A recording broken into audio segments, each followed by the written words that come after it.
Bom dia, RPGista. Aqui é o Leonardo Chaba e você está escutando o Pensando RPG.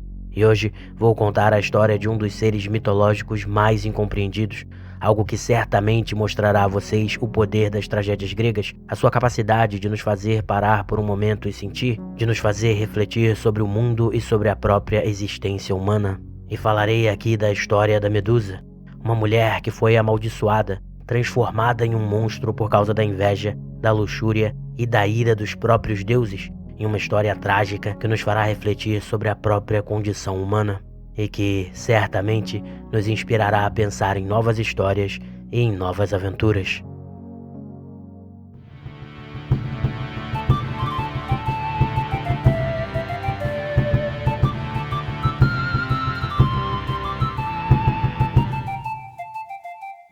Como todo o mito grego, a história da Medusa varia. Há diferentes versões, com detalhes que mudam de versão para versão. No entanto, hoje veremos aquela que é a mais impactante, aquela que nos revelará também como os deuses gregos são, na verdade, extremamente humanos. E nossa história começa com uma bela sacerdotisa de Atena, uma mulher linda e forte, cujo nome era Medusa, a única filha mortal dentre 3 irmãs das divindades marinhas Forces, como seu pai, e Ceto, como sua mãe. E Medusa era mais até do que uma bela mulher. As lendas a relatavam como absolutamente deslumbrante, com cabelos tão bonitos e sedosos que chegavam a ser comparados aos da própria Atena, o que gerava certa inveja por parte da deusa.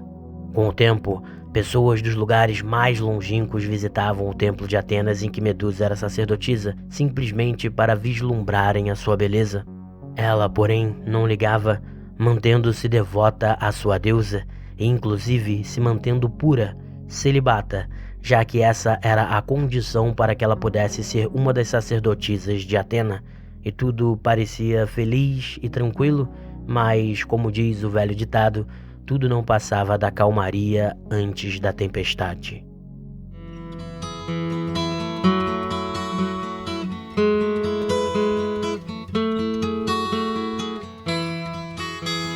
Willem atravessou bem lentamente os portões frontais da última cidade do Império de Luz.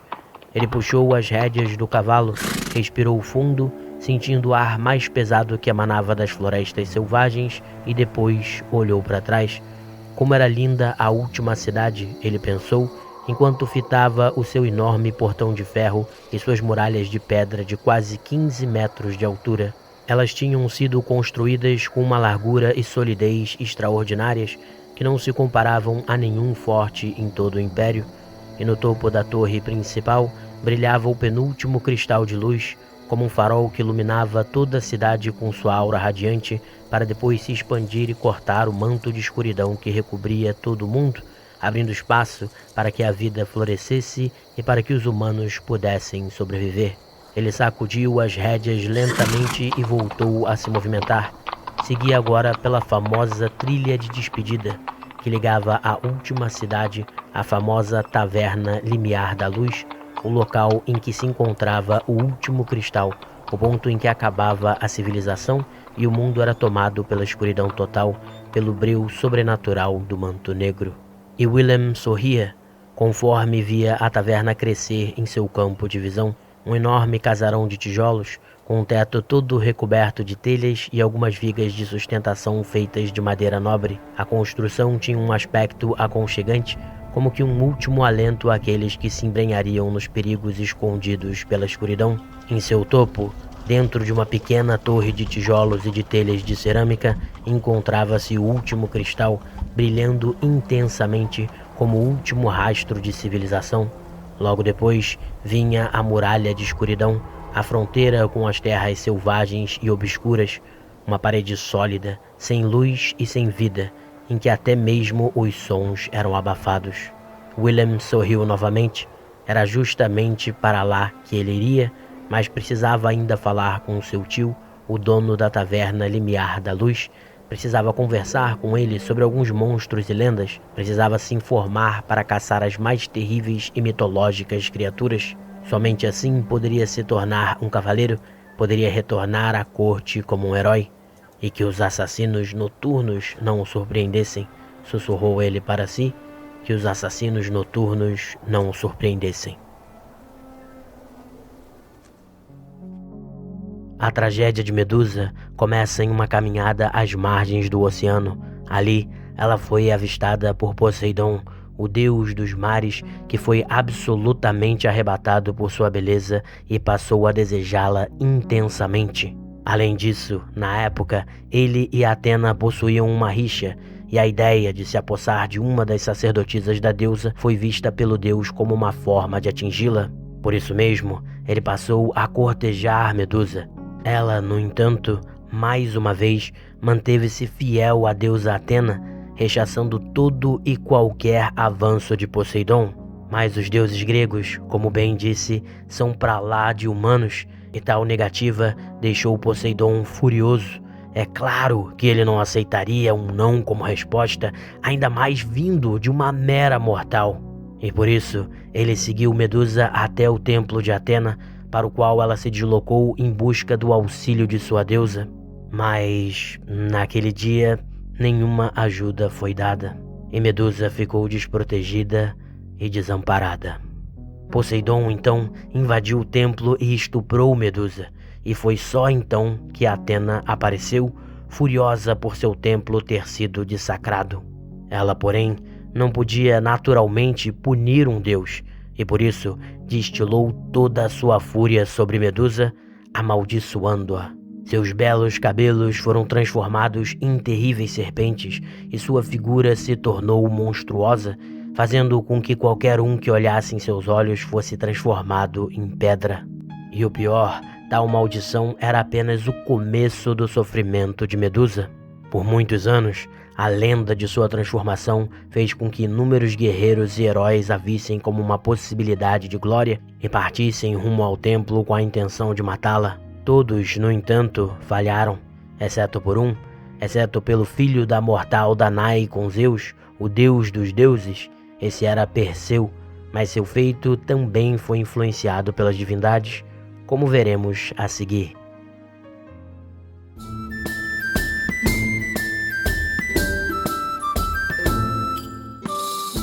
Então você contratou esses homens da cidade para tentar caçar um dos assassinos noturnos? Perguntou Wilborn, o dono da taverna Limiar da Luz, enquanto limpava cuidadosamente uma caneca de vidro e a enchia com sua famosa cerveja preta, uma bebida mágica temperada levemente com partículas do manto de escuridão. Sim, tio, essa é a ideia, e vim pedir conselhos a você. Você conhece as terras obscuras como poucos e sabe de todos os mitos e lendas de lá. Gostaria de saber o que me sugere? Disse Willem. Respondeu Wilborn, enquanto batia os dedos no balcão de madeira e olhava atentamente para os homens que seu sobrinho contratara. Eram soldados bem equipados, com armaduras de couro revestidas com anéis metálicos. Pareciam mercenários qualificados, mas Wilborn não pôde deixar de rir. Mal sabiam eles que aquelas armaduras, por mais bem feitas que fossem, não fariam a menor resistência contra as garras de um assassino noturno. Você já ouviu a trágica lenda da Medusa? Perguntou ele, cerrando os olhos e fitando seu sobrinho. Não, respondeu Willem, endireitando as costas enquanto olhava de soslaio para Wilborn. Bem, deixe-me contá-la então. Perseu foi o herói grego que finalmente deu um fim a Medusa e ficou famoso por isso, por ter derrotado um ser tão monstruoso. Mas agora sabemos que não é essa toda a história, que Medusa, na verdade, não é o monstro que muitos imaginam, mas Perseu a derrotou e novamente vemos a mão dos deuses movendo as peças do tabuleiro. Para que ele pudesse derrotá-la, Hades, o deus do submundo, deu-lhe um elmo que o tornava invisível para Medusa e para suas irmãs, um elmo que o permitiria escapar. De Hermes, ele recebeu um par de sandálias aladas que o permitiram chegar até Medusa.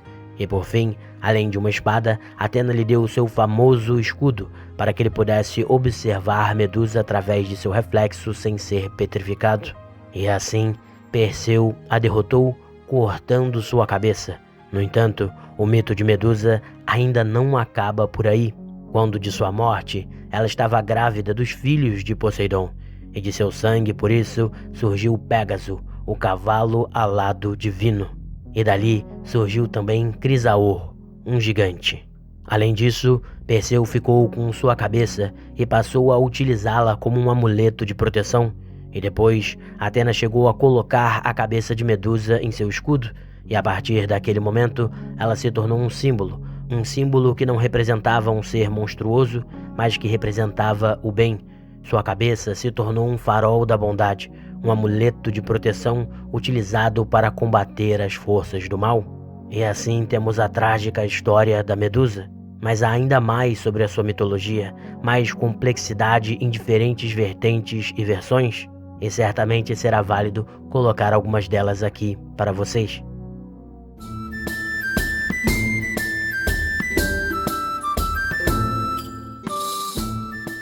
Ela foi traída então por todos, por tudo aquilo que amava e cultuava? Perguntou Willem com os olhos marejados enquanto tomava mais um gole de sua cerveja preta. Exatamente, respondeu Wilborn. Mas esse não é o ponto que quero passar. O que quero é mostrar os perigos de sua viagem. Como assim? Perguntou o nobre. Você contratou mercenários da cidade que não estão acostumados a visitar as zonas recobertas pelo manto. E assim como os deuses da minha história, nós humanos somos dotados de sentimentos. Somos às vezes controlados por eles. Isso nem sempre é uma coisa boa. Na escuridão vocês sentirão sensações intensas e nunca se sabe como seus companheiros de viagem poderão reagir. Você estará sozinho, Willem. Não poderá confiar em ninguém além de si mesmo. Mantenha-se fiel e forte. O nobre apenas assentiu. Wilborn, então, colocou alguns pequenos cristais brilhantes na mesa. Leve estes com você. Eles poderão te proteger nos momentos mais obscuros. Willem assentiu novamente, olhou para os pequenos cristais e sorriu. Ele tinha escutado sobre eles, sabia que poderiam lhe dar proteção. Obrigado, tio, agradeceu Willem ao se levantar.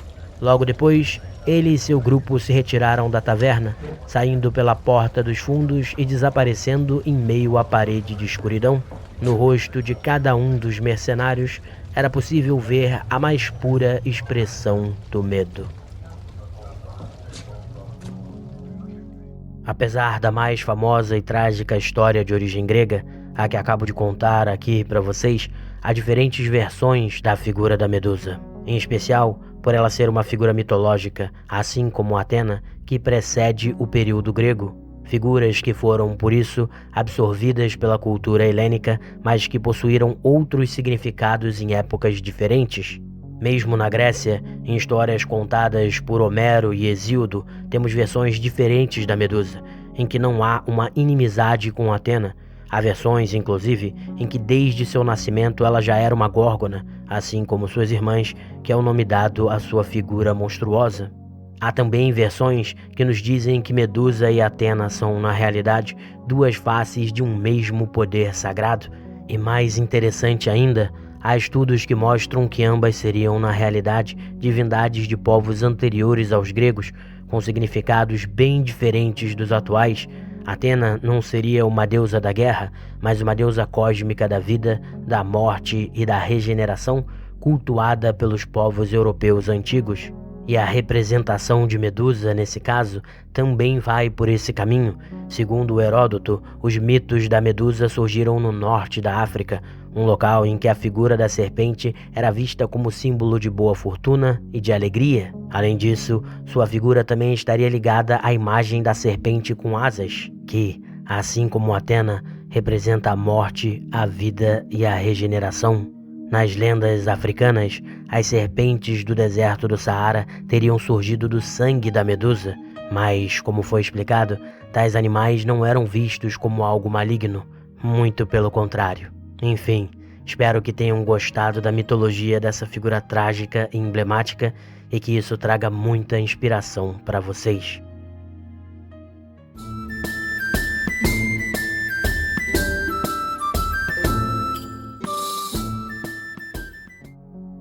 E apenas um lembrete de que as partes literárias desse podcast foram escritas originalmente por mim, com todos os seus direitos reservados. E se vocês quiserem ajudar o podcast, bem, na postagem do site ou na descrição do YouTube, vocês vão poder conferir os links para os meus livros de fantasia baseados em Dungeons & Dragons, que estão lá na Amazon.